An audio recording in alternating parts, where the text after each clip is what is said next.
Welcome, everyone, to another episode of Two Priests and Palestine. My name is Jeff, and with me, as always, is my co conspirator, colleague, friend, Jerlin. With us today is a very special guest. Her name is Hannah Kirreh. Hannah Kirreh.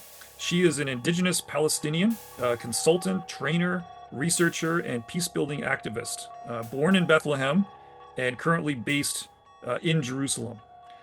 Her work is focused on women's empowerment, gender-based violence, youth and leadership.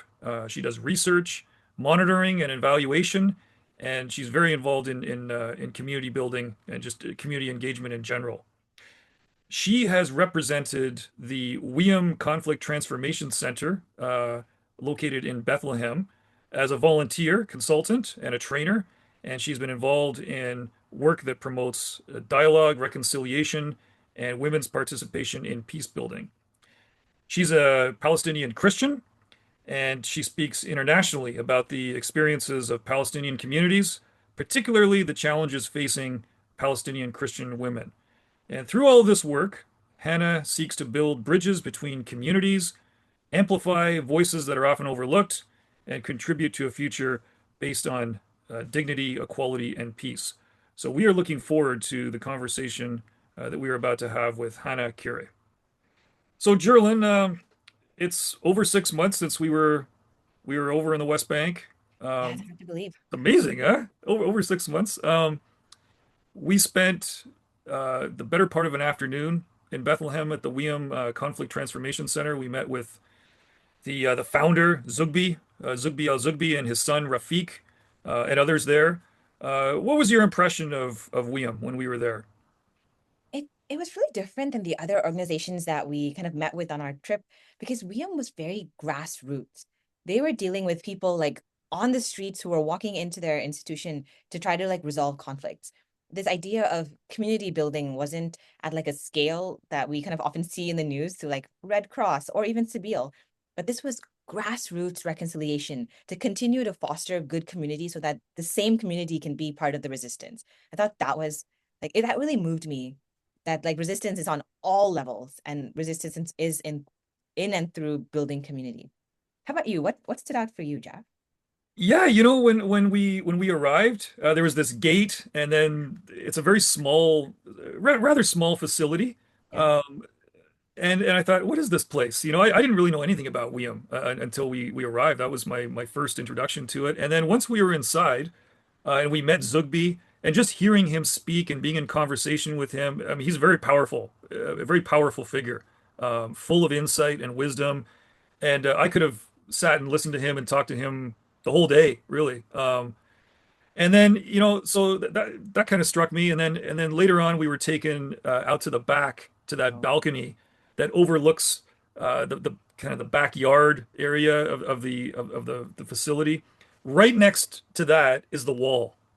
yeah. It's just right there, and it was very gripping to me that here is this conflict transformation center, this grassroots initiative that you've described, right beside the wall of partition and apartheid, and yeah, that was very visceral.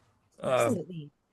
And it was during sunset, right? And I think it reminded me, I think it's in the Bible, but how like the sun sets on both the good and the evil. The sun like is setting on both occupied and occupier, on oppressor and oppressed.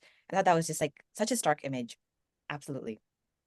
yeah, and the other thing that amazed me is just the warm hospitality that was expressed to us by Zugby and the staff there. They just welcomed us immediately with open arms, so happy to see us, so hospitable, giving us refreshments, taking us to the back where they have a small little, I guess it's like a store. They sell t-shirts and they sell clergy supplies. You can get stoles if you're a priest. You can buy stoles there, and they were just so hospitable and welcoming and eager to assist us in what we were doing. And Yeah. so yeah, I was very impressed with William and everyone there. It was my first time. So part of the hospitality, they served us tea and they added sage to it. So just like a fresh Yes, sage leaf and it transforms tea. So if any of you are tea drinkers, we strongly encourage you to find some sage and put it in your black tea. Something I else. have. Oh, Yeah, I have sage, fresh sage that was given to me by Khalil Hathaleen in Khair where when we were there, and I've dried it a little bit, and it's yeah, it goes in tea. It's fantastic. amazing, Yeah, amazing. yeah. One other thing that struck me about Liam is this like intentionality of staying. You will hear Hannah in this podcast talk about how she wishes Palestinians would stay, like by choice. Like, yes, you see them in Europe and US, but she wishes that they could stay in Palestine, their homeland. And one thing that was really interesting about Zigby is that he is married to an American citizen, and they've been living separately for decades now because of his choice to remain on the land of Palestine. And now his son's choice to also live and move in Palestine. What did you think about that? You know, on the one hand, it's a story that's heartbreaking, Yeah. but it's also a story of tenacity and perseverance and doggedness and determination. It's remarkable. The founder of, as you mentioned, of WIAM Mhm. is now separated from his wife, not by choice. But she is no longer allowed back into. She's an American, and she's no longer allowed. She traveled abroad and is now no longer allowed back in. And they were able to get her in on a brief visit by paying thousands of dollars, but that was only temporary. So they are now forced under Israeli policy to live apart. She's in the U.S. and he's in Palestine. Rafik, his son, educated in the United States and had a job in the United States, a good job in his field, and left it all to go back to Palestine and work at WIAM with his father. So it's just a remarkable story, but heartbreaking at the same time because Zugby and his wife are still apart and are struggling to find a way to be together when they can't. Yeah. Oh, so we're so glad that you're here for this episode of Two Priests in Palestine. And we hope that this conversation with Hannah, who is one of the consultants for WIAM, would be meaningful, edifying, and propel you into continued resistance. Hannah, thank you so much for joining us today. We're so glad to have you with us. Let's start off with your childhood. Where did you grow up in Palestine? What was your childhood like? Was there like an event in your life that propelled you into the work you do today? Yeah, first of all, I would really thank you for having me today and for your interest in our life, in our cause as well. So I was really born in Bethlehem and was raised up in Bethlehem. Then I moved to Jerusalem because I got married to a Jerusalemite, where I'm now based. So I'm living now in Jerusalem.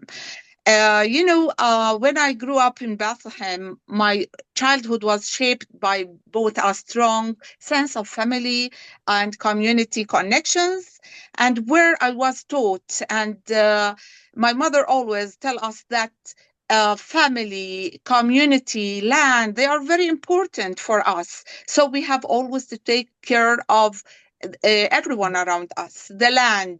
So where I really recall those days when we used to wake up very early to go and pick up olives from our olive yard.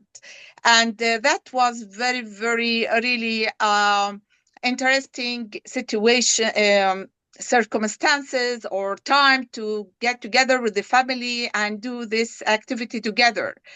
Um, Nowadays, unfortunately, we see what's happening for people who go to pick up olives and all the attacks on people, or they can't access their land. So this is very, very sad to see.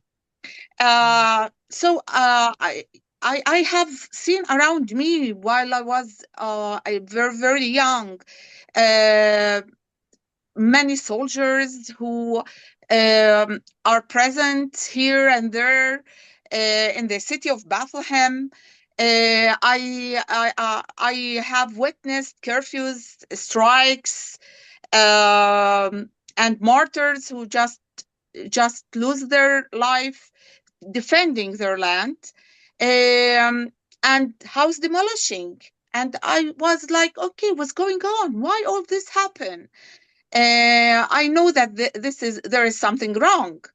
And for me, as a person, as a woman, I always thought that life should be more easier than this. Life should be a safe haven for everyone, and everyone should enjoy life human rights, have dignity. So I thought that this is part of me. I should be an activist, a peace builder, a calling for harmony and reconciliation. So this shaped my future and how I started to become involved in many activities. And I always also believed that this should be done through nonviolence, because I thought that violence is not the way to solve problems or conflicts. Or I know I couldn't say that violence is the way. Non-violence is really one of the things that we have to use in order to get rid of colonization, because colonization is very, very, very, very bad thing that happens to our lives. Mm. So this is what I would say for now. Thank you. Thank you for giving us a glimpse into kind of the behind the scenes of who you are. Mm-hmm. Hannah, Yeah, Hannah, thank you. yeah, Hannah, I'm wondering, just based on what you just said there, you're a Christian person, and how did Yes. how did your Christian faith form you in this track of your life that you're on as a peace builder? Was your Christian faith important in your formation? Yeah, I think as a Christian Palestinian woman, being a Christian is very important for me. I always have Jesus in front of me, the teachings of Jesus Christ, to love and to forgive. But when we come to real issues, sometimes it's very hard for us to love and forgive. But Mm. this is how we should, in order to go forward with nonviolence, and in order to reach liberation and peace with dignity and safety.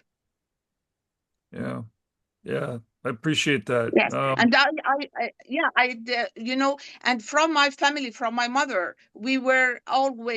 uh, uh, we were always keen on attending the church, the service, and any other occasions at church. So this is very important as well. Hmm. We were Jerlin and I and a few others were in the West Bank in December, and one of the places we visited was the WIAM Conflict Transformation Center in Bethlehem, and Mhm. you have been associated with WIAM. How did you become connected with WIAM, and maybe you could first of all describe what WIAM is for our listeners. I think a lot of people don't even know anything about WIAM. So what is WIAM, and how did you become connected to WIAM, and what is the work that you do? Yeah, WM is a grassroots organization that's based in Bethlehem, and most of WM work is depending on peace building, reconciliation. Yeah, yeah. So, and yeah, sorry, I lost the words. Yeah. It's okay. So, and yeah, yeah. So again, I will. Yeah. Explain this. So again, WIAM is a based community grassroots organization that works with the community and for the community on issues as women empowerment, youth leadership, environmental issues as well, uh, peace building and reconciliation. So this is the main issues that WIAM works on. And Yeah. how did you get connected with WIAM? Yeah, as I have told you that I'm so much interested in nonviolence, peace building, and activities with my community. So I got involved with WIAM, starting with trainings where I received the trainings on leadership, nonviolence, gender-based violence, and other related issues. And this is the start. I attended many conferences, consultations, and then I got involved in organizing some of these consultations locally and internationally as well. So I thought that we am really go along with my thoughts, with my activism as well. So this is how I got in connection with WIAM. Mm-hmm. And many of our listeners Yeah. are like quite aware of the oppression of Israel's occupation. Most people who are listening kind of have already tuned into that. They're generally aware that Palestinians' existence is hard, but Palestinian women face particular forms of violence. And it is, you said earlier, part of your identity as a woman that propelled you into activism. Can you tell us a little bit about to what extent are Palestinian women targeted by Israel's policy of administrative detention? Yeah, it's very important to shed the light on this, because really women in our society, Palestinian society, are exposed to more than one kind of gender-based violence. There is that kind of violence that comes from the culture, from the patriarchal society as well, and the other thing is the political violence. So when we talk, the thing is that usually when I talk about women, I always do not like to portray Palestinian women as a weak or as victims of the occupation or colonization. Women are very empowered, they are resilient, and they just do whatever they can to continue on their lives. And this is very important. Yeah, as you have mentioned, Palestinian women are exposed to administrative detention. As we know that the numbers can vary, but there are around 88 to 89 to date. 25 of women are detained without formal charge or trial, and this is what we call administrative detention. So we have 3 minors in prison. We have 3 pregnant women, 2 other women suffering from cancer. So can you imagine all this? Can you imagine women, how much are they exposed to these harsh conditions? So when these women are arrested under what's so-called administrative detention, they do not know why they were arrested. And what will happen to them later? Their families will spend maybe days to know where they are taking to which prison are they kept. And to talk about the conditions, the harsh conditions inside the prison, of course, everyone knows that these women are suffering from lots of issues inside the prison. So, for example, we can talk about the hygiene issues, where they are denied to have the basic things for washing, for cleaning, when women get their periods, so either the things are not enough, or they are not allowed to, or they are punished because for any reason. So this very difficult situation is uncertain. They and it is prolonged. They don't know. They always tell them, okay, there is a hearing, and in the hearing they say, okay, we extend it until the other hearing that might extend to other 2 months. Yeah, so and the situation actually after the 7th of October, after the war with Gaza, the situation has become more and more complicated and more difficult for the women. The space became very crowded. There were many in one cell. The starvation, the food wasn't enough. And even going for 1 hour outside the cell, it has been minimized or even deprived of.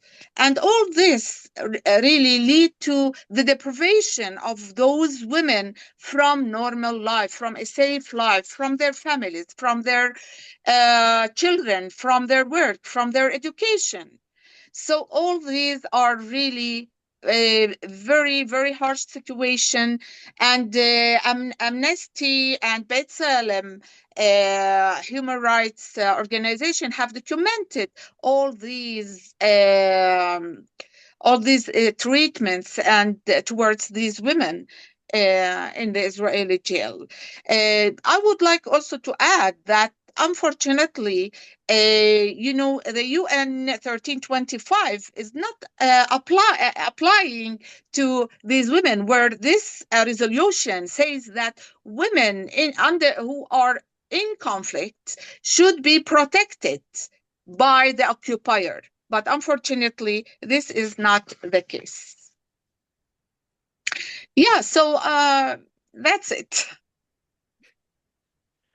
You know, that's very important information that you just shared there about the UN, we need to Yeah, do that very carefully. I want to ask you yeah. about your interaction and the work that you do with women who have been released from administrative detention. And I'm thinking about, for instance, we met the family in Ramallah of Leanne Nasir, who was, who has been in and out of Hmm. administrative Yeah, detention for a number of years and was recently released. yes, And I can only imagine the trauma that being in prison, uh, the impact that has on someone, a young woman like that. You just don't get released from yes. prison and go on with your life. Can you speak about, tell us about the impact this has on women and how difficult it is for them once they've been released? Yeah, I think for women who have been detained, it has a very difficult impact. Psychological, physical. They are traumatized. Even when we talk about women as strong human beings, but still, this is not easy to be kept under very harsh conditions. Usually, when women are released, there are some women organizations that take care of these women for kind of support and maybe rehabilitation. But still, it needs some time to go back to the normal life, to their families, to their education. So I think it's not a very, very easy journey for them. It takes time. They completely change, whatever we say.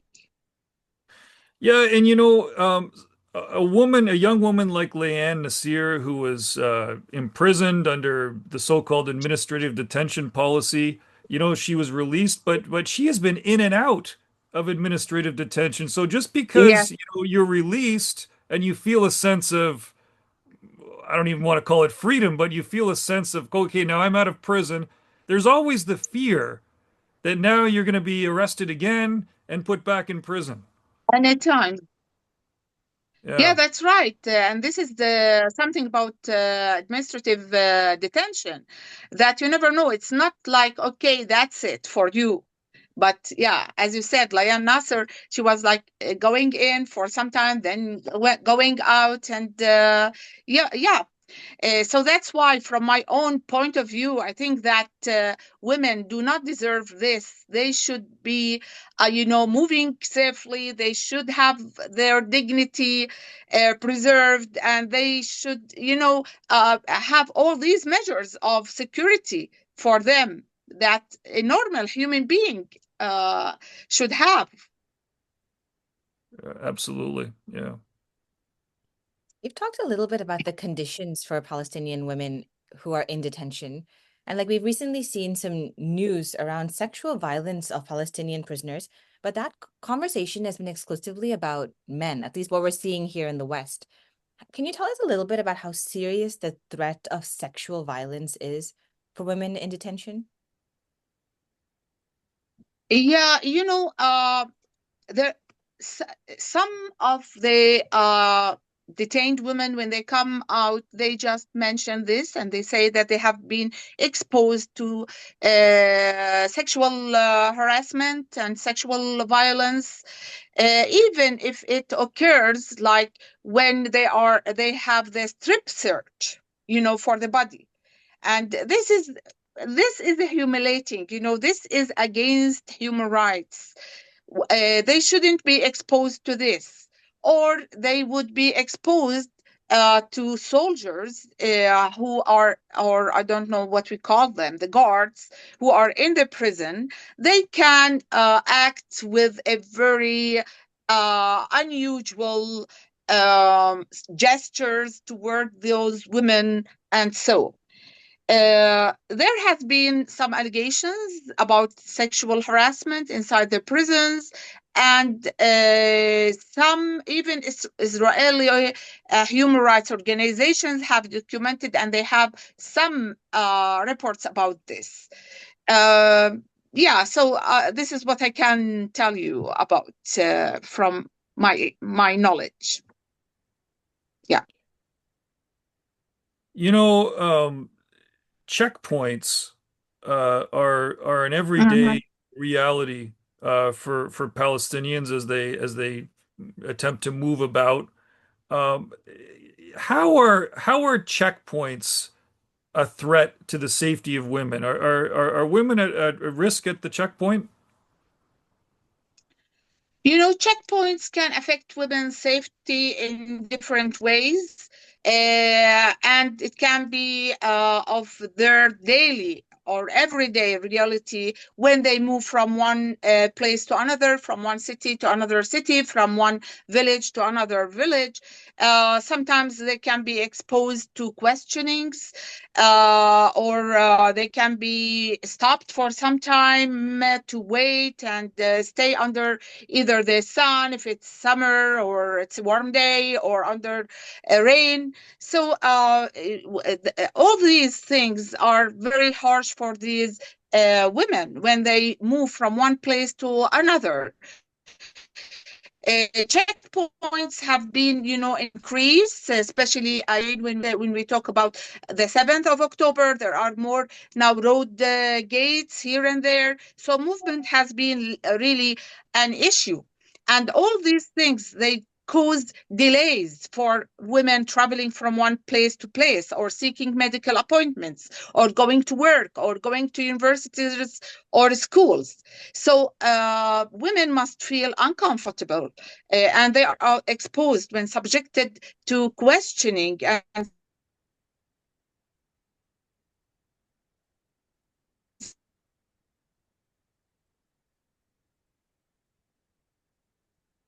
Did we lose her? I think for a moment.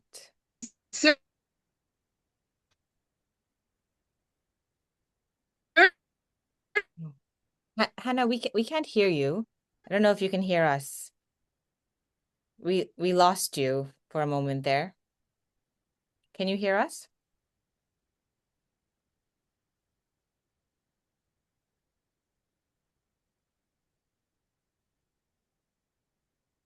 I think she'll just come back in. I'm guessing it's just some.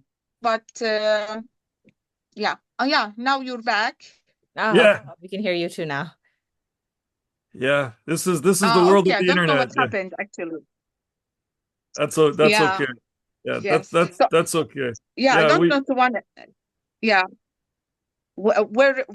To what extent you heard me?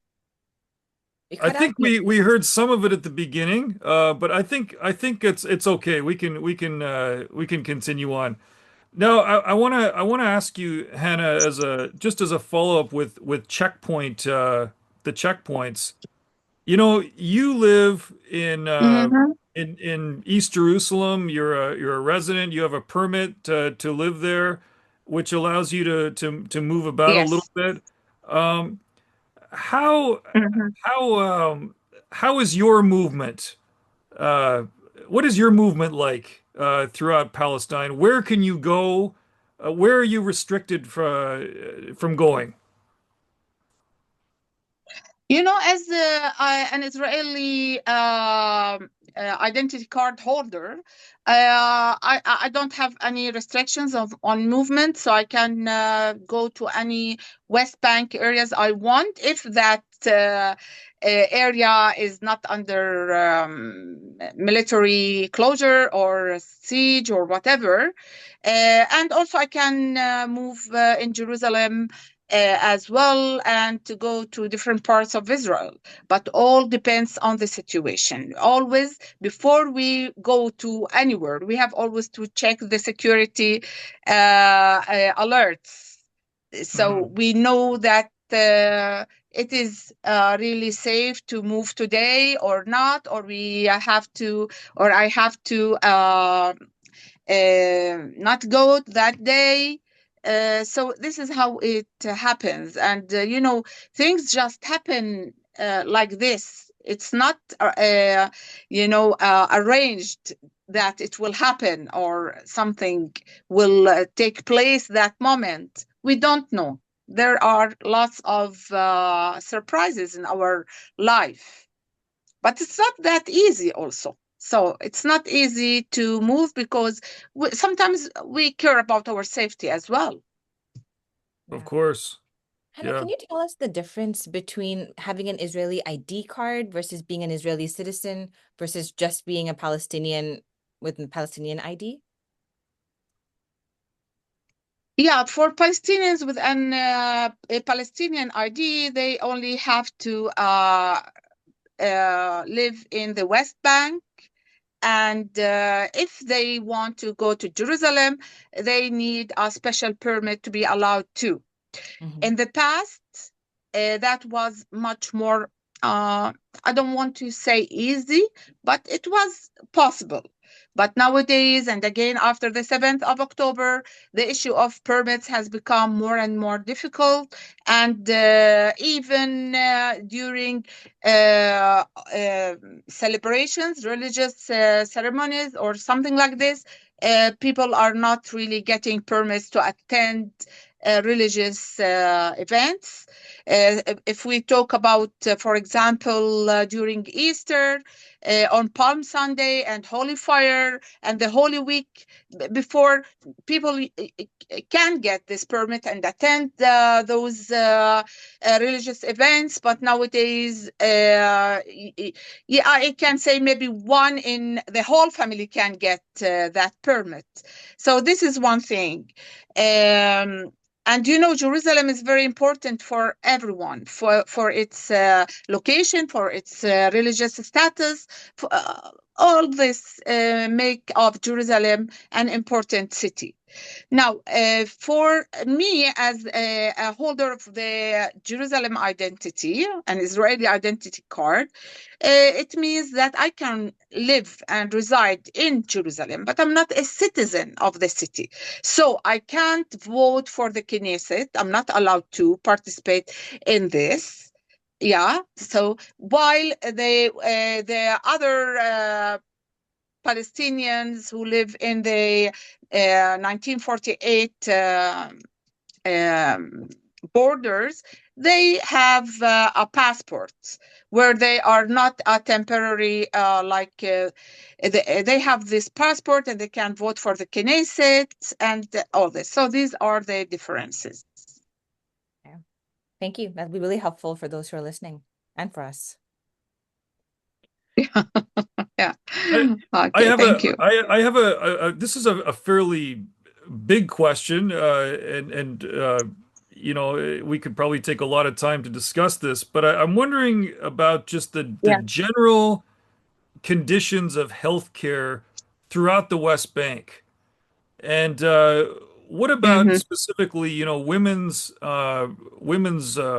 reproductive health needs? You know, are there sufficient resources for this? Yeah, of course, there are sufficient resources that discusses and reports on these issues. I would say that there are, of course, some West Bank resources, and it can be public, private, or non-governmental services, and all these are committed to health. To the work towards the work of health issues with women, or also not only women, but here we will specify for women.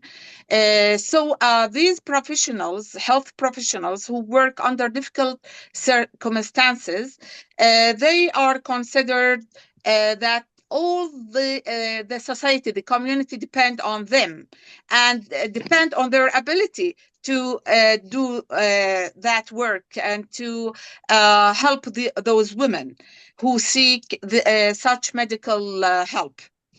You know, for women who live in rural areas, it's we can say more isolated areas, and the movement restrictions and the distance is difficult for them. The distance is far from the hospitals, the clinics, so it is a bit hard for them to access such services, because the services are mainly more in the cities rather than in the rural areas or villages. So with these challenges, the women are maybe having these challenges to obtain the care they need to. For example, the antenatal care, and the special services, the family planning issues, or if any emergency happens, like obstetric care, giving birth. Many women, they just can't access on time to reach the hospital or the clinic, and they have to give birth either at checkpoints or in the car. So it is very critical that all these issues to seek this medical services is interrupted because of delays, or of reaching the service if they are living somewhere in a distance of the services given, or hospitals or clinics. So I would say that also the reproductive healthcare services do exist, but still there is a huge need to raise awareness among women, and to give them the proper tools to be able to use them, and to take care of their own health and their own well-being. So all these are very, very important in order to keep these women going and in a good shape. Thank you. Thank you. Let's kind of shift the conversation a little bit. Most of our listeners Mhm. may not have heard about E1. Can you explain to us, for someone who is kind of hearing about it for the first time, what is E1? Mhm. You know, first of all, E1 is means East One, and East One is a word given for a large area occupied in the east of Jerusalem, and this is located between Jerusalem and the settlement of Maali Adumim, which is one of the largest settlements in the West Bank. So if you on the map, if you look at the map, you will see like, oh, it's a very small, it's a 12 square kilometers. But this is a very, very huge difference that will cause in the West Bank and in the life of people, and in the political as well future of the state of Palestine. this idea of E1, East One, has started long time ago in 1990 when and there was lots of opposition against this from the States, from Europe, and then it was shelved for decades until recently it has been brought to life, and it's already in the process, you know. So if this happens and it is continued with this plan, it is not only a plan, it is a plan for increase of settlements, more settlements. We're talking about more 3,000 settlements, where these settlements are to be connected from the north to the south for the safety of settlers, for their free movement from one place to another. Excuse me, I need to get the door. Is it okay? Oh I yeah, yeah, forgot yeah. to. Just Yeah, 1 minute. Sorry. no problem. No problem. Okay. So we have like five five more questions in 15 minutes. Yeah, I think we can we'll do like rapid fire. Okay. Yeah. I'm so sorry. You know, I forgot that the door is locked and my son just came. So, yeah. Okay. No, No that's Yeah. okay. worries. Okay. So, yeah. So this enclave of E1 will really slice the West Bank into different pockets. And Mm, how are we going to talk about the Palestinian state if there is no contiguity of land? People can't move easily from one place to another. They have to take a different routes in order to go to another city. For example, someone traveling from Hebron to Ramallah, this will take time, a long time to reach the other destination. It is a very tiring trip. It will be that way. So this is very, very, really very important that we will have an international pressure on Israel so that they won't continue with this E1 issue, because also it is affecting many communities. In the West Bank, for example, we have the Bedouin community, which has been, in a very critical situation, displacement, and taking them from their life, from their culture, from the way of life they have been used to. The demolishing of facilities here and there in order to start the new routes and ways in order to connect these settlements. So all these are very critical issues for Palestine, for the Palestinians, for the future state, and it will also cut off Jerusalem totally from the West Bank, which is the dream of the Palestinians to have as a capital of Palestine, and where everyone wishes to come and visit the holy places in Jerusalem.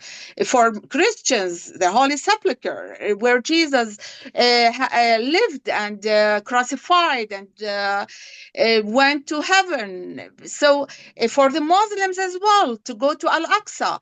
So, and Mhm. cutting also the family relations. This is very important because families are really cut from each other, brothers. All these factors are very important to take into consideration. We know that the EU has condemned this, but nowadays the pressure is not as before on this plan. Now America is looking into settlements in a different eye, and so this gives Israel more impunity in order to proceed with this e-plan. You encouraged us to and listeners to look at a map yeah. to get a sense of exactly Yeah. where we're the area that we're referring to. And what you've described is really a further fragmentation of Palestinian territory. already the West Bank, as we Mhm. know, is separated from Gaza. But now we're looking at a situation where the Yes. West Bank is now divided into two, and this is further fracturing, Yes. fragmenting Palestinian territory. And I'm wondering, do you see this as a move on the part of the Israeli state to finally eliminate any prospects of a two-state solution? Mm. From what I see and from my experience, if this continues, of course, this eliminates and narrows the space for a Palestinian state, for a two-state solution. Of course, because you cannot create a state when there is no contiguity of land, where Right. movement for the residents and citizens of this state is very limited and very tiring, and it takes more time, and they have to use detours in order to reach their destination. So we hope that this will be changed, and it will be looked at in a different way, where more more attending to the needs of the Palestinian people are taken into consideration by Israel and by the international community as well. For anyone who might be listening or like kind of hearing the conflicts around E1 for the first time, I think it's helpful to also note that like there is this apartheid system when it comes to access via roads. We have like a highway that is accessible for like Israeli citizens, and then there's a Palestinian road that has far less resources put to it. So this is also not just about being unable to go through the settlements, but even the infrastructure to take that longer route is awful. So like do your research and like look into the Yeah. systems around E1. So Hannah, is there any like can you tell us a little bit about the resistance around E1? Is there any movement of Israeli Jews who are opposing E1? Yes, there are some yes some movements that are opposing Iran, but it is not as strong or as they do not have this weight in order to create this change and to make the Israeli government really, and especially when we talk about this government, Yeah. the right wing government, that they do not see the Palestinian people as human beings. So they think that they do not deserve to have a state. They don't deserve to live in better conditions. So I hope that these movements, the Israeli movements, will have a better weight in order to change the situation. Maybe the elections will bring a difference. We don't know. Mm. Yeah, these elections coming up are going to be critical. I think we're going to be watching Yes. that very, very closely. As we bring this conversation, begin to wrap it up, and bring it to a close, Yeah. you've given us a very somber picture of Palestinian Hmm. reality with respect to the struggles that women face, and also the whole situation of E1. How I'm just wondering, how hopeful are you for improved conditions in Palestine? How hopeful are you just in the long term for prospects of peace? Yeah, it's always we have to be hopeful. So I believe that we should have trust, faith, and hope in order to continue with our way into liberation and into a better life for everyone. But with all this hope, we need action on the ground. So far, I haven't seen much change on the ground. And I would say that if the international community keeps its um, its pressure only on statements and condemnation, nothing will happen. Hmm. Maybe more sanctions will help, okay, and more pressure, a real pressure on that will bring the change on the ground, so that we can see it, we can live with this change and look forward more, to be more hopeful. I don't want to see my people leaving the country.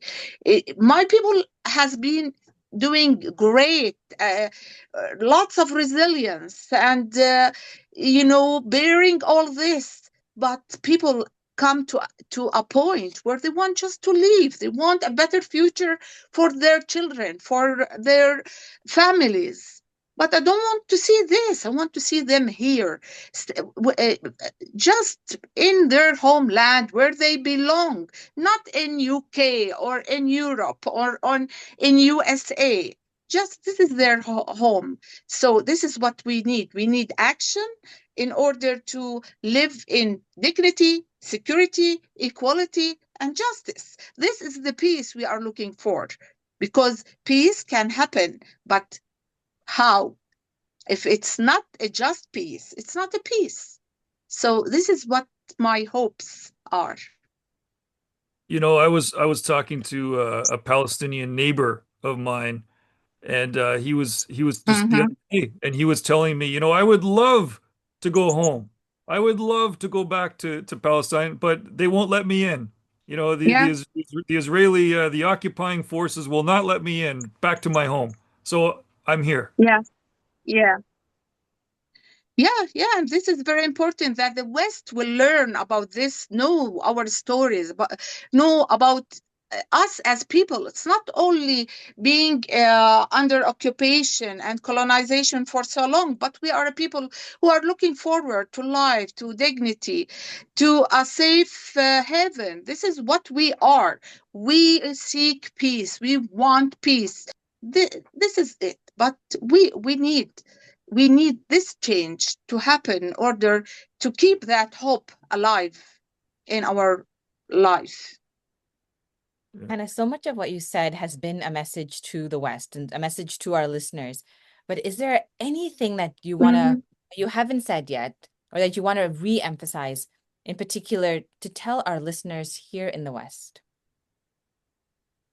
in Canada Yeah, I and would like that everyone will be keep informed about us, about the situation, about how is the real life of people.